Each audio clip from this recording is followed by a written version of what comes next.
Everyone says that today, the royal family is nothing more than a ceremonial figure, even though they choose the government, have final approval over all legislation, and own half the country. And so while we remember Queen Elizabeth, let us not forget how this incestuous family has used their own children to gain power. Parliamentary lawfare over trading rights between England and Scotland led to the first iteration of the United Kingdom in 1707 and created the legal groundwork for George of Hanover to be crowned King of England and Ireland in 1714. He was 55 years old, married to his first cousin, and didn't speak any English because he was from the German House of Hanover. The English people were not happy about this, and his coronation was met with riots all across the country, followed by years of rebellions. His grandson, King George III, inspired the American Revolution, and when his granddaughter Victoria married her first cousin, Prince Albert, the House of Saxe-Coburg and Gotha took sway over the country. Throughout the First World War, the people of England were questioning the loyalty of the German bloodlines who ruled over them, which prompted the royal family to change their name to Windsor in 1917.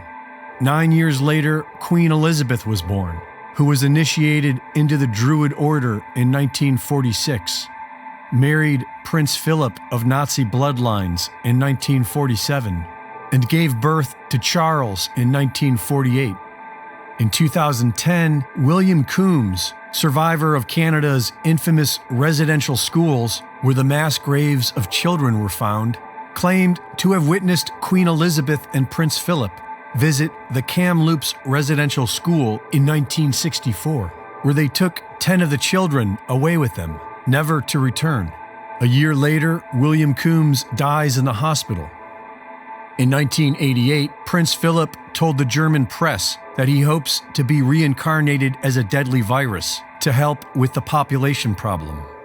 And his son, King Charles, likes to joke on television how he is related to Dracula. His Royal Highness Prince Charles, who can trace his ancestry back to Romania's dark and distant past. The genealogy shows that I'm descended from Vlad the Impaler, you see. So I do have a bit of a stake in the country. As it were. These royals are the result of an incestuous breeding program wherein children were used as a way to gain power over the masses. So it's no surprise that they are caught up with the likes of Jeffrey Epstein, who made a living using children to leverage power, and Jimmy Savile, who had unfettered access to rape hundreds of children inside NHS hospitals and was a dear friend of King Charles.